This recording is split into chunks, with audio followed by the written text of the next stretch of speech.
Welcome everyone. I'm Susmita Sahoo from Icahn School of Medicine, Mount Sinai, New York, and with me present is Dr. Muradumane Mohan from Cleveland, Ohio, and he presented his excellent science in the early career pre-conference session titled "The Next Best Thing in Cardiovascular Research." So Muradumane, would you like to elaborate us on what you have been doing and on your research? Yeah, of course. We found that a PI3K gamma is an enzyme.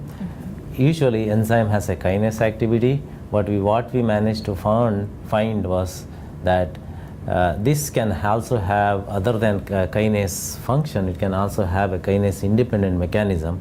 Kinase independent mechanism of this protein is already known.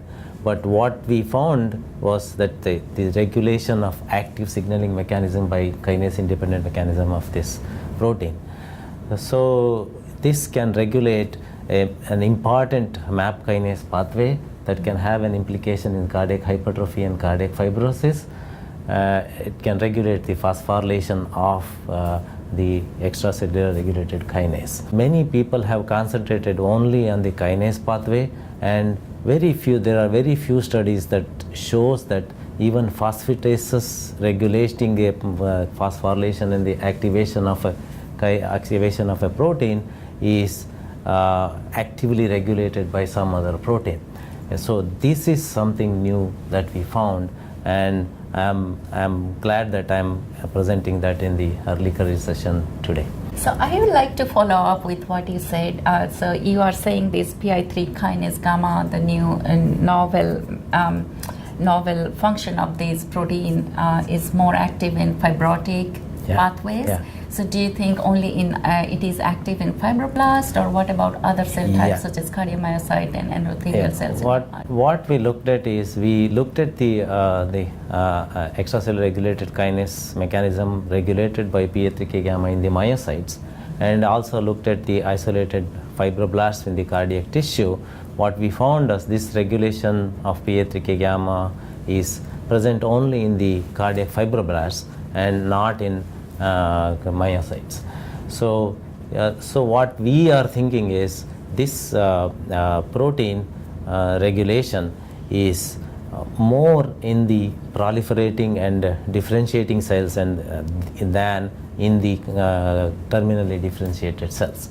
In that way, what it is regulating is all this the conversion of fibroblast to myofibrous differentiation is regulated by this mechanism.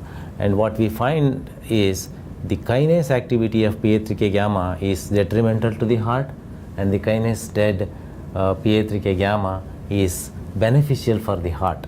That way, we have to manage how to inhibit the kinase function, but still keeping the kinase independent function of this protein active.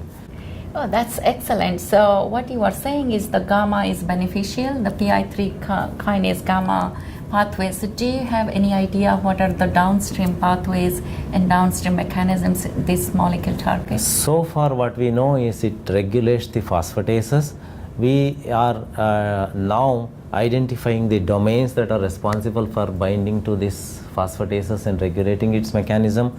And once we identify this domain, we can develop a peptide to disrupt the interaction between the phosphatases and the PI3K, so that we can keep the beneficial effect of phosphatases and the detrimental effect of PI3K gamma inhibited. So specifically, if I understood it correctly, it can help inhibiting the fibrosis that is developed after heart failure and have a clinical significance going forward for novel therapeutic approaches. Thank you so much for participating in this excellent session, and good luck with your fantastic work. Thank you, everyone. Thank you.